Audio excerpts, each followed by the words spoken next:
So ito mga koys, refill. So alam ko parte na to ng Bacolor. Emergency toss dahil nga magsusundo ako ngayon. Mga kapatid, nilok bunak. So ito yung ano nyo, Bambi Kelsey, yung baby namin. At dito na nga mga koys, natuloy na nga yung toss natin. So ang dami natin in-skip mula sa Eco Park hanggang Dila-Dila. Sa totoo lang, di ako kumpiyansa dito dahil nga hindi pa na-toss yung kalapati natin na sila Lato-Lato dito. Pero bahala na. Ayun na nga mga koys, kung napanood nyo, nakaraang video, istinos natin yung mga kalapati natin. So, nawala sila to mga koys. Pero nakauwi naman siya kinabukasan. So, ito yung mga video na yon. Ayan mga koys, nandito na pala si Lato-Lato. So, nasa flooring siya kanina.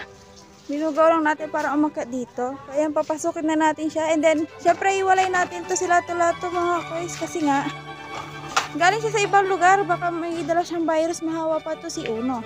So, ayan. So, ayan mga koys. Ito na si Lato-Lato. Nilipat na natin dito kaso may aso. Shoo! Dani! Labas! So, ayan yung labas mga koys. Dito na siya sa gitna. Lagay natin siya dyan kasi mga koys, isang araw siya nawala. Kailangan niyang ilipat. Baka may dala siyang virus. Then, ayun na nga mga koys. Binalik na natin siya sa loft natin. Hiniwalay lang natin siya mga koys.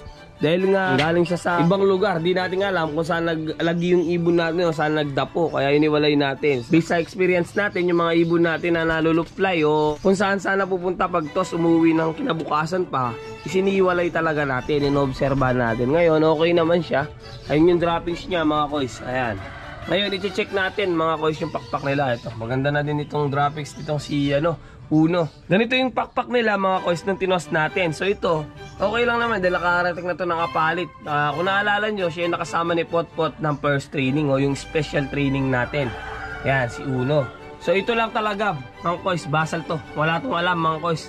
Ang pinakamalayong toss lang nila to mga koys is Bekuran. So nag-skip siya, ang dami niyang skip mula Dila-Dila to Eco Park. Yan, nakarating siya ng Bacolor. Dun sa, hindi ako nakakamali, refill na yun. Yan.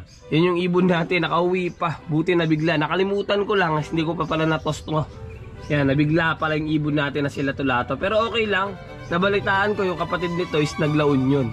So, kagaya din ni Bito na naglaon yun finisher. So, ibig sabihin, isa lang yung galing nila. Tignan natin kung pare-pares lang ng speed. So, check natin yung mga pakpak nila kung kompleto na ba. So, pinediring na natin yan. Tignan natin. Kukunin natin si Lato. Check natin yung pakpak niya kung kompleto na. Yan. So, pinag-aandaan na natin yung paparating na North, mga koys. Kung naalala nyo, yan. Sa club na nilalaroan natin is nasa Gumaka, Quezon na sila. So, di ko lang alam kung pang ilan na, pero derby na nila to. So, ito mga koys, recover na. Hindi na, bilugan na ulit yung ibon natin na si Lato-Lato mula dun sa pagkakawala niya. So, ito yung pakpak niya mga koys. Kung nakikita nyo, yan, nasa 10 feathers na siya, patubo na yung number 10, yan. Ito yung pinediring natin sa kanya, lahat yan, bago na. So, sa kabila, ganun din. Yan. So, sa kabila, alam ko, 9 to, kulang. 1, 2, 3, 4, 5, 6, 7, 8, 9. So, kulang siya ng isa. So, binunot natin, kakabunot lang nun. Pero, okay na ito, mga koys. So, 10 feathers sa kabila, 9 feathers sa kabila. Hindi na ito masyadong mahihirapan. Yan yung Lato-Lato natin. So, nakauwi siya, okay din. Nice. So, yung isang ibon natin dito, na kahit na may yung pakpak, nakauwi. So, ito. Yan si Uno mga koys. Ito, alos marami yung mga binunot natin dito pero nakauwi siya. Batak na rin talaga tong ibon na to. Yan o. Kung nakikita nyo, hindi ko binubunot tong pang ano niya. Yan. Pang 8 feathers niya yan, mahaba. Halatang halata mga koys, bagong bago. Itong 9 at 10 niya. Sa kabila, ganun din ata. Yan. Kung di ako nagkakamali, 9 at 10.